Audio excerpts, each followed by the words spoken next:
Sir, ज़िमनी इंतखाबात की तैयारियों में मसरूफ़ नून लीग और पीटीआई दोनों इस वक्त काफ़ी कॉन्फिडेंट हैं कि जीत उनकी होगी, लेकिन आप क्या समझ रहे हैं सियासी मंजरनामा क्या होने जा रहा है और बयानिया इस वक्त कौन सी पार्टी का ज़्यादा मजबूत है? नहीं, बयानिया तो इस वक्त यकसा ही हो गया है तकरीबन। हम्म। और उसकी वजह यह है कि तलखी, जो मैं बार बार कह रहा हूँ कि तलखी एक पूरी फ़ज़ाओं में ऐसी घुली हुई है। और उसमें कल जो वाक़या पेश आया एहसन इकबाल साहब के साथ, जी। या जो मामला अ, इमरान साहब के साथ, रियाज साहब के जी साथ, जी। उनकी तो आज बेल हुई है, लेकिन अभी क्लैरिटी नहीं है कि वो कहाँ जाके रुकता है मामला। ऐसे मामला तो और होंगे।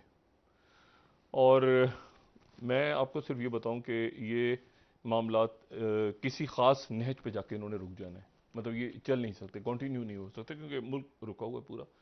तो ये पूरा जो सिस्टम है, ये सिस्टम इस वक्त शेक है। और जो मैंने कल भी बात की थी कि तख्ते या तख्ते वाली बात, कि पंजाब का जो इलेक्शन है उससे पहले, उसके दौरान और उसके बाद ये तलखी बढ़ेगी।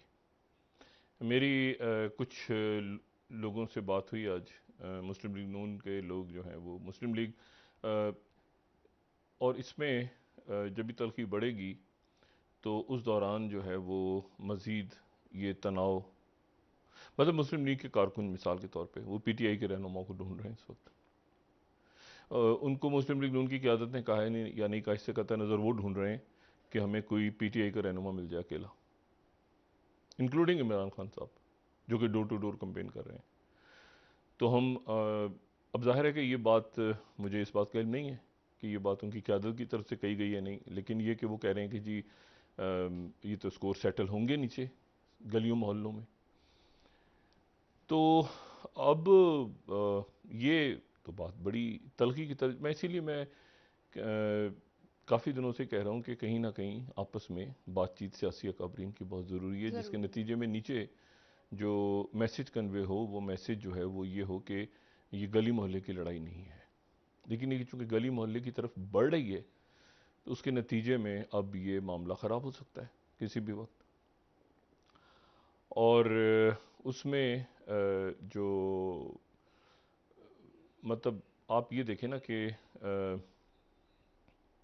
जो मैं आपसे कह रहा हूँ ना कि वाक़यात होंगे, इवेंट्स होंगे और तेज़ी के साथ होंगे, और तेज़ी के साथ होंगे, और इस पूरे सिस्टम को मज़ीद शेक करेंगे, मज़ीद हिलाएंगे, झंझोड़ देंगे जो ऑलरेडी एक। और इसमें जो है वो एक तरह से बहुत बुरा भी है, लेकिन एक तरह से आप इसको ये भी देखें ना कि इस बोसीदा सिस्टम ने किसी तरह तो फारिग होना था, तो फारिग ऐसे ही बस, मतलब मुल्क आप देखें कराची में बारिशें, और बारिशों के नतीजे में बहुत बड़े इलाका कराची का सर। बिजली भी नहीं है। कराची हम कहते हैं, लेकिन सिंध में भी यही हालात हैं, बलूचिस्तान के अंदर ये हालात हैं। और मतलब है कि बिल्कुल आप समझेंगे सारा मामला जो है वो पुलिस और डिस्ट्रिक्ट इंतज़ामिया और इनके सर पे, और जो हमारे मुंतखब अरकान हैं अक्रॉस द बोर्ड, वो सब गायब हैं अपने अपने इलाकों से। और वो इस वक्त जो है वो तलखी इतनी घुली हुई है कि उसमें कोई भी वाक़यात अगर बदकिस्मती से होते हैं तो उसमें कोई सुलह करवाने वाली शख्सियात नहीं है जो बिठा सकें इन सबको। आज देखें, आज इससे थोड़ा सा हमें जब ये मैंने जनवरी फरवरी में जब ये स्टार्ट हुआ था मामला, तो मैंने उस वक्त बात की थी श्रीलंका की। सर। श्रीलंका में आज क्या हुआ है? श्रीलंका में आज ये हुआ है कि हज़ारों की तादाद में लोग जो हैं वो दाखिल हो गए उनके सदारती महल के अंदर। और सदारती महल में वो दाखिल हुए, और उसके बाद उन्होंने जो है वो वहाँ के जो मकबूल, बहुत मकबूल प्रेसिडेंट, यानी ऐसे प्रेसिडेंट जो कि यानी तसव्वुर भी नहीं कर सकते थे कि उनके साथ कभी ऐसा होगा। और गोतबाया राजापक्सा, वो जो हैं महल में घुसने के बाद हज़ारों की तादाद में लोगों ने महल पे भी कब्ज़ा किया, साथ जो सरकारी इमारतें थीं उन पे भी कब्ज़ा किया। और कमाल ये देखें कि सदर जो हैं वो कहीं महफूज जगह पे उनको ले गए, या वो मुल्क से फ़रार हो गए, ये अभी तक इल्म नहीं।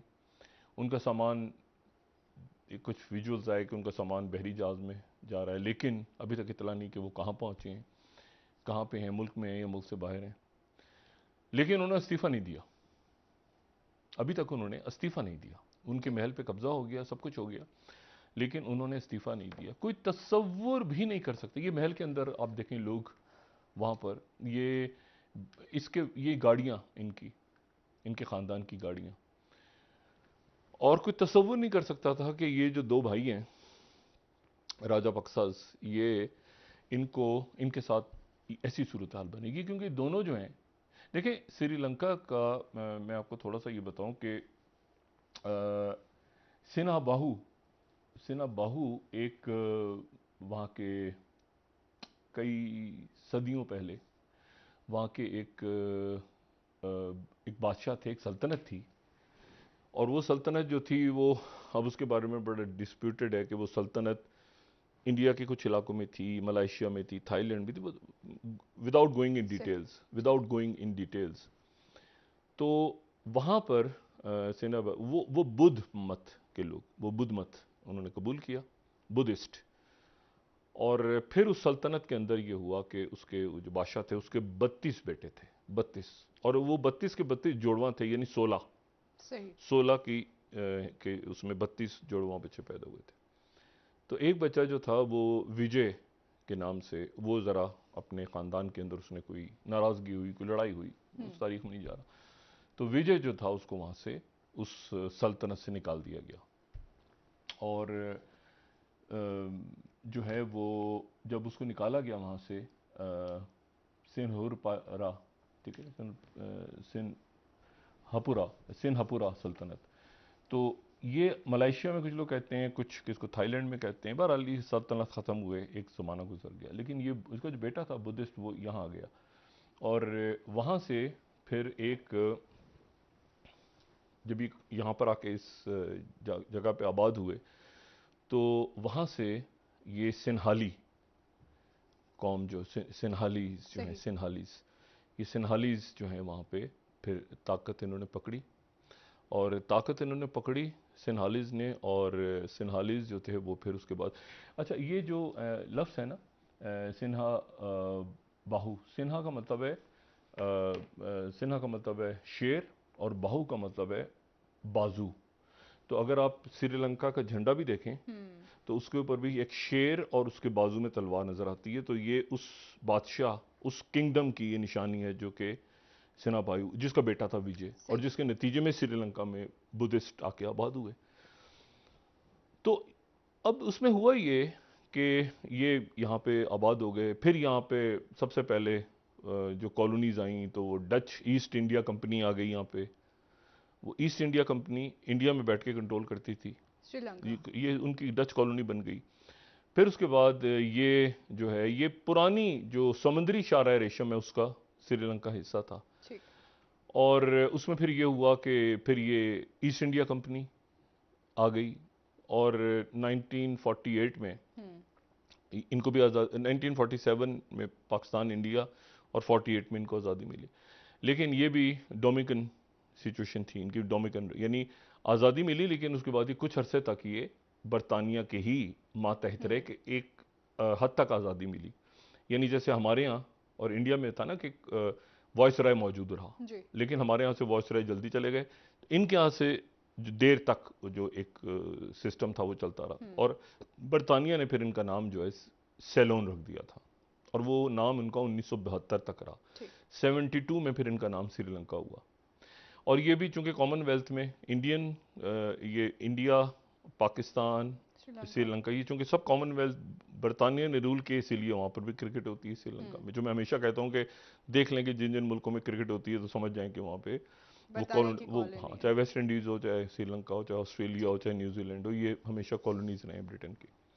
अच्छा, अब लेकिन मैं जो बात इंपॉर्टेंट बात है वो ये कि उसके बाद इनके सिविल वॉर शुरू हो गई।